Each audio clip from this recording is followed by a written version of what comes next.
bencana hidrometeorologi, di mana bencana tersebut adalah bencana yang diakibatkan oleh aktivitas cuaca seperti siklus hidrologi, curah hujan, temperatur, angin, dan kelembapan. Apa itu gempa bumi? Gempa bumi adalah pergerakan permukaan bumi akibat gelombang yang disebabkan oleh perlepasan energi dari dalam lapisan bumi. Mengapa gempa bumi sering terjadi di Indonesia? Gempa bumi terjadi di Indonesia karena letak Indonesia yang berada di jalur pertemuan antara tiga lempeng, yaitu pertama lempeng Australia, lempeng Eurasia, dan lempeng Pasifik. Kenapa terjadi gempa bumi? Karena lempeng bergerak, maka terjadilah penyimpanan energi pada lapisan bumi, dan saat tidak kuat, energi terlepas dan terjadilah gempa bumi. Penyebab gempa bumi. Penyebab gempa bumi ada 3, yaitu gempa tektonik, gempa vulkanik, dan juga gempa runtuhan. Gempa tektonik ini terjadi karena bergeraknya lempeng atau kerak bumi di tiap-tiap lapisan dan massa jenis yang berbeda satu sama lain. Lapisan bumi tersebut mengalami pergeseran akibat arus konveksi yang terjadi dalam bumi. Karena gesekan antar lempeng inilah yang menyebabkan gempa bumi, dan ini yang sering terjadi selama ini.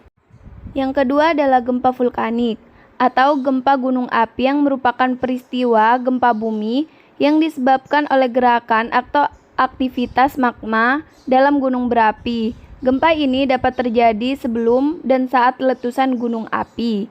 Getarannya kadang dapat dirasakan oleh manusia dan juga hewan sekitar gunung berapi itu berada. Dan yang terakhir adalah gempa runtuhan, di mana gempa runtuhan ini adalah gempa yang terjadi karena adanya runtuhan tanah dan batuan. Lereng gunung atau pantai yang curam memiliki energi potensial yang besar untuk runtuh. Juga sering terjadi di kawasan tambang akibat runtuhnya dinding atau terowongan pada tambang-tambang bawah tanah sehingga dapat menimbulkan getaran di sekitar daerah runtuhan. Dan juga gempa bumi berdasarkan gelombang. Ada gelombang primer dan juga gelombang sekunder.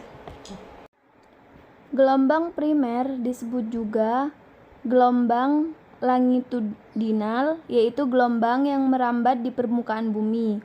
Gelombang ini merambat dengan kecepatan yang sangat cepat, yaitu 7,14 km per detik. Getaran ini biasanya berasal dari pusat hiposentrum. Dan yang kedua adalah gelombang sekunder. Gelombang ini juga bisa disebut sebagai gelombang transferal. Adalah getaran yang merambat di permukaan bumi, akan tetapi kecepatan gelombang sekunder lebih lambat dari gelombang primer. Gelombang sekunder tidak bisa merambat pada permukaan bumi yang cair atau lapisan cair. Proses gempa bumi.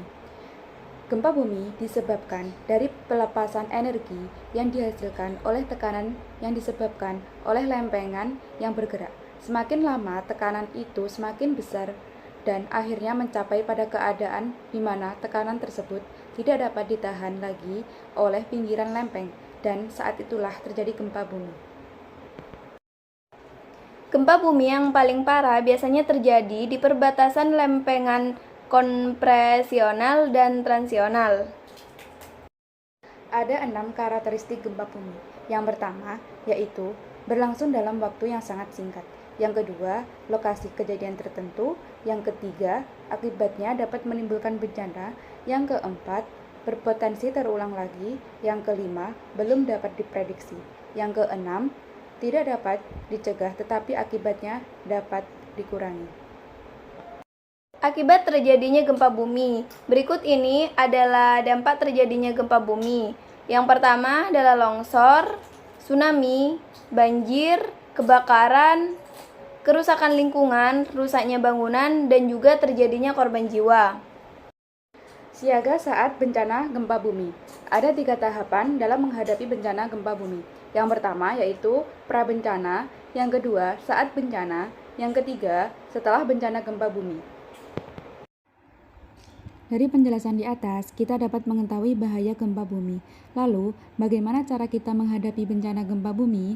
Terdapat 3 tahapan dalam menghadapi bencana gempa bumi, yaitu yang pertama pra-bencana, yang meliputi mengetahui dan mempelajari sosialisasi tentang penyebab gempa bumi, memperhatikan sistem peringatan dini, dan membuat sistem peringatan dini mandiri, seperti mengikat benda-benda yang bergantung dengan kuat, melaksanakan dan mengikuti simulasi, menyiapkan tas siaga bencana, dan membuat konstruksi rumah tahan gempa. Yang kedua, saat bencana. Saat di dalam rumah, berlindunglah di bawah meja. Bila tidak ada meja, lindungi kepala menggunakan bantal. Jika di dalam lift, jangan menggunakan lift saat terjadi gempa bumi. Jika sudah terjebak di lift, hubungi manajer lift dengan menggunakan interphone jika tersedia. Saat di sekolah, ketika gempa mereda, keluarlah berurutan, carilah tempat yang lapang. Saat di gunung atau di pantai, jika ada tanda-tanda tsunami, tampak cepatlah mengungsi ke dataran yang tinggi. Saat kamu berada di luar rumah, jangan panik dan hindari bahaya dari runtuhan gedung dari papan reklam. Dan ikuti semua petunjuk. Ketika di dalam mobil, hindari persimpangan, pinggirkan dan hentikan mobil dan keluar dari mobil.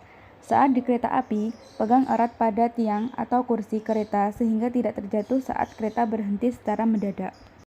Yang ketiga, setelah bencana, periksa kondisi keluarga dan sekitar, laporkan kejadian, kerugian, korban orang hilang, bangun kembali bangunan yang sudah rusak dengan konstruksi bangunan yang tahan gempa, jauhi bangunan yang sudah retak dan tidak aman.